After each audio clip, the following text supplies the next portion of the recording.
Ah, what's going on, everybody?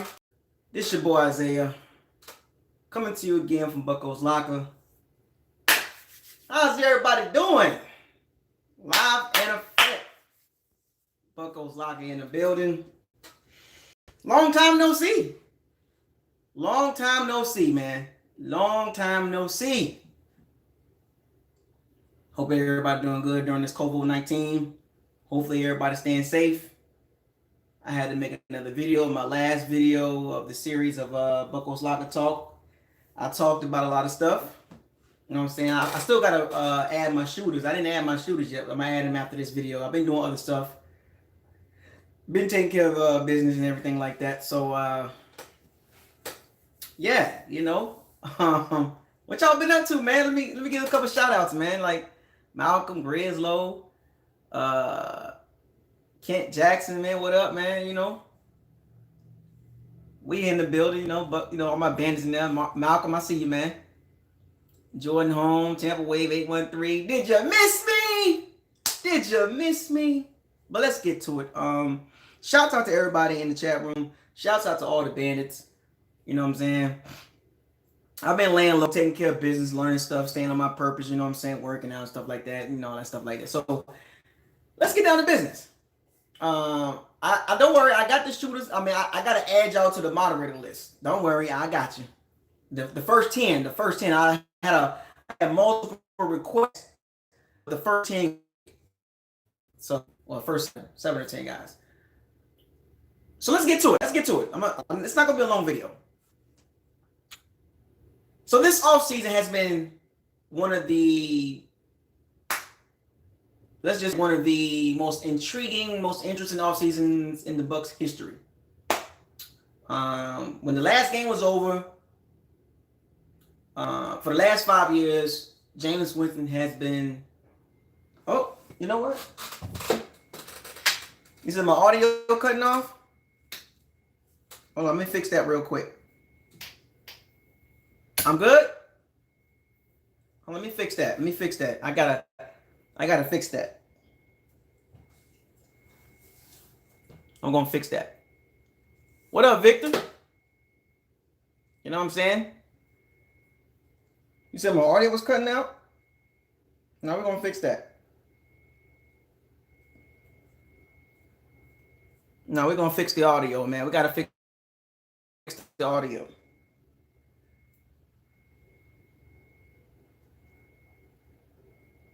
We're gonna fix the audio, man. We can't have the audio going out like that. That can't be happening. We're gonna fix the audio real quick, you know. Okay? Can y'all hear me now? I know y'all can hear me now. We good? Can y'all hear me now? Give me a thumbs up if you can hear me.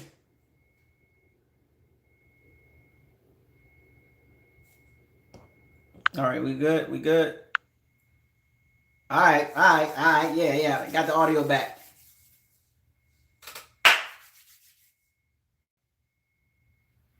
Testing 1, 2, 3. Yeah, we good now. So, let's get to it. This off season,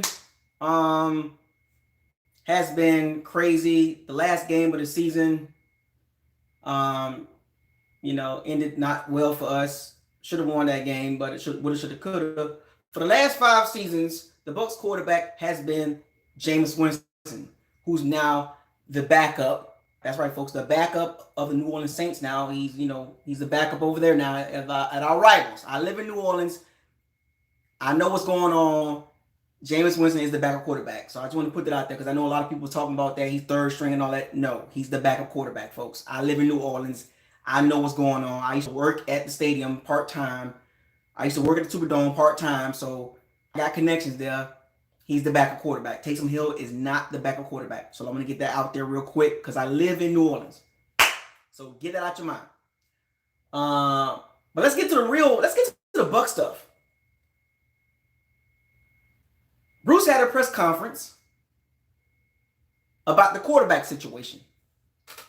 And all season last year, Bruce was up and down with the former quarterback.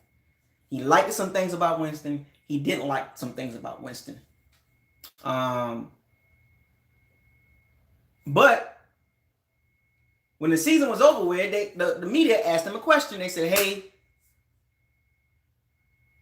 what you going to do with your quarterback situation? Bruce was like, if we can win with this quarterback, we can win with another quarterback. Not if. He said we can win with this quarterback, we can win with another quarterback. I want to see what's behind door number 2.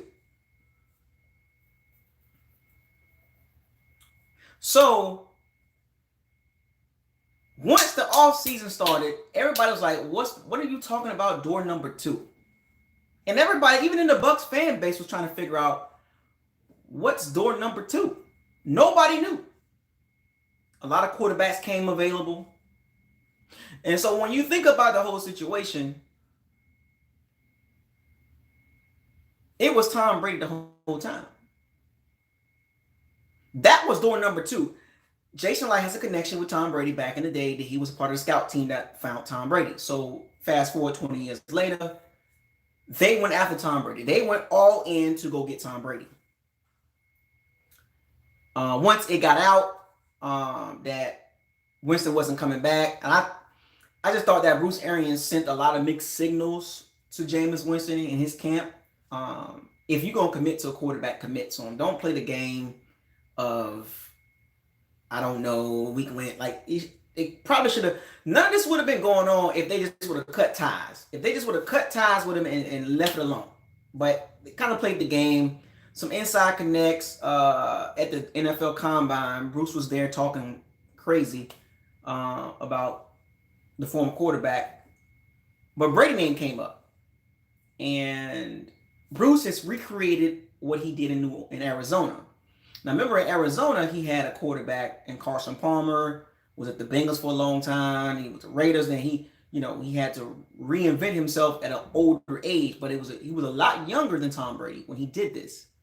Carson Palmer was like 34, 35 when he went to Bruce, or 32.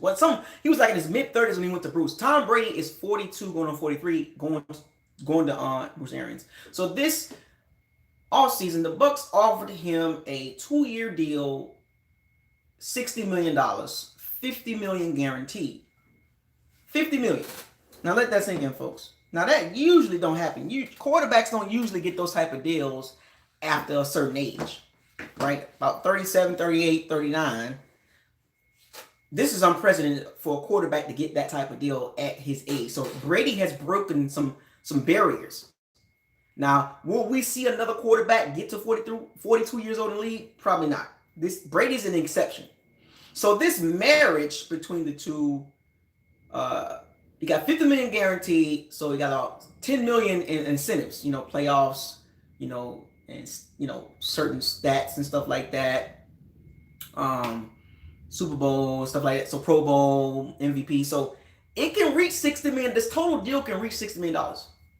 So once the deal got announced, social media went crazy. Brady to the Bucs, Brady to the Bucs, Brady to the Bucs. So when you sit back and look at this whole situation, is it a perfect marriage? These are two different personalities. Tom Brady for 20 years has been with an organization that has the NFL, that has been a dynasty. So Brady went from a dynasty to the worst team in NFL history record-wise.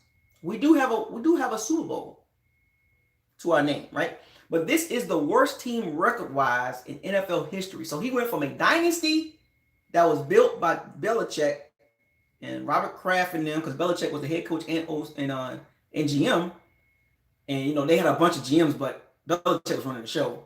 Jason Light was a part of that before as well. A dynasty to the worst team in the NFL. So this marriage is quite interesting because the Bucs haven't been irrelevant for years. They haven't been relevant for years. Outside of John Gruden and his time here, we had a Raheem Morris year, and then we had a Shiano, and we had a Lovie Smith, and then we had Dort Cutter, and then, Bruce Arians kind of made us a little relevant, but outside of that, the Bucs haven't been relevant at all. So Tom Brady, insert Tom Brady, the media, Tom Brady has brought a lot of attention to Tampa. has given a large group of the fan base hope. Like 90% of the fan base has hope. There's some of the people in the fan base not too sold on Tom Brady. They don't really like him like that because of his history with the cheating and all that, and Spygate and all that stuff with Deflategate. But a big group of the fan base is excited.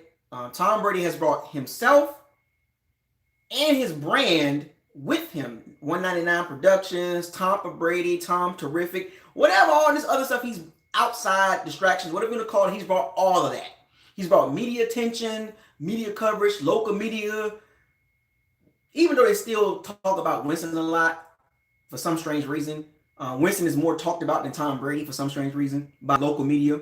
You know, those people still enamored with Winston for some strange reason. But I don't understand why Brady is not being talked about more by the media locally in Tampa. But you know, drama and stuff sells. So Tom Brady Bruce Arians marriage is going to be an interesting combination. Bruce Arians' philosophy, Tom Brady's knowledge of the game, his history with in the NFL, 20 years, a span of 20 years. Bruce Arians has been coaching for a long time. So you got two people that has been in the game for a long time. But the philosophies are different because philosophies, it's gonna be interesting because I'm not gonna say it's gonna be a head clash, but Bruce Arians has an ego and Tom Brady has an ego. Tom Brady came from a system that was a very hybrid, very complex, very intermediate short system. Now he's coming to a system that's high in demand, high risk, high reward, but also very high risk for turnovers. So this marriage is going to be very interesting. Will Tom Brady's interceptions go higher? Not worried about the yards because Tom Brady has thrown for a lot of yards. He's thrown for 5,000 yards before. He's thrown 50 touchdowns. So the question is so we can get this out of the way. It won't be 30 interceptions. It won't be 35, 36 total turnovers. The sacks is in question because the offense, Bruce Arians is going to teach Tom Brady his offense with some of Brady's option routes with his tight ends. It's a reason why we kept all three tight ends, folks. It's a reason behind that. Brady likes the tight ends, and they still haven't got that running back, that third down running back. But maybe Tyler Johnson will be that third down guy, but we'll see. I'm very intrigued on this marriage. I don't think Brady will be throwing the ball 626 times. I just don't see it. I think the tight ends will be a lot more utilized than they were last year in Bruce Arians' offense. Last year's offense was like true Bruce Arians' offense. That was all his offense. That was it. I think this version of no risk and no biscuit will have less risk, more tight end utilization, more check downs, more option routes, intermediate routes, not deep shots, because whether we like it or not, that line is still in question. And I talked about that. So Brady will be able to decipher pre-snap reads and all that stuff like that in Bruce Arians' offense. He's going to have to get used to it. It's going to be a learning curve because he's going to have to learn some of that terminology and its option routes. So he has to be in sync with the receivers for this offense to work. And this pandemic is not helping. So don't be surprised, folks, that this offense and Tom Brady don't mesh right away. Okay, so relax. There will be a struggle with Tom Brady in this offense. Every quarterback went through it. And to say Tom Brady won't struggle in this offense is asinine. It's going to happen. The question is can he get it in? Can he get it in enough time where maybe the first 6 weeks, then we start clicking. So the first 6 to 8 weeks will be kind of a learning curve. And after that, the Bucs should be able to the Bucs will be able to win games with their defense while the offense get in sync. But it's going to be a learning curve, and Brady's going to learn the hard way. This offense is no joke. He's going to have some dinking and donking, but a lot of them throws will still be down the field. He's still going to have to stand in that pocket and throw the ball. And Brady is a lot less mobile than James Winston, the former quarterback. So Brady will take some sacks that we're gonna be like, he couldn't escape. He's just too old. His athleticism is not there. He's never been athletic. But his mindset will be able to get out of some of those sacks. But he will get sacked. So for those of you that think that he won't get sacked in this offense, this is going to be his most he's ever been sacked. He's going to get sacked a lot this offense. But he's still going to be productive. The question is, will Bruce Arians modify it enough to protect Brady and his health? Stay tuned, folks. Stay tuned. And that's pretty much my small summary of this Brady to Bruce Super Bowl or bust, no risk it, no biscuit approach. Because that's what it is, folks. Super Bowl or bust. No questions, no excuses, no more finger pointing. Because Bruce has told us basically it was the quarterback, not the team. It was the quarterback, not the team. So you're telling us, Bruce, that Brady is the missing piece. So with that being said, Bruce, Super Bowl or bust. So with that being said, just want to make this video real quick because I got stuff to do. But tell me what you guys think in the comment section. No risk and no biscuit. Super Bowl or bust. No more excuses. No more finger pointing, none of that. Because trust me, BucosLocker will call everybody out on this team. All three phases will be held accountable. From the GM all the way down to the 53rd man. No more excuses. If you think Brady is that missing piece, Bruce Arians, you better produce. Because our future is in Tom Brady's hand. This next year or two is in a 42, soon to be 43-year-old quarterback, and then turning 44 next year. It's in the hands of that guy. So you got to produce the Super Bowl. This year it will be the best year to do it. Next year, I don't know. Depending on what we do around him. So anyway, tell me what you guys think in the comment section. This is BucosLocker. Subscribe, like, comment, share on all the videos. I'll be making another video this week talking about Rob Gronkowski's role in this offense and how much can he be utilized. So to all my bandits, pirates, and everybody across the Bucs platform, fan base, keep doing your thing. Keep staying safe. This is BucosLocker. Subscribe to the channel. Like the channel. Share all my videos. Salute to everybody in the chat room.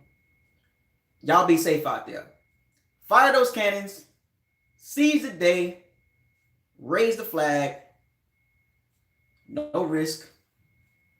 No biscuit. Super Bowl or bust. No more excuses. I'm out.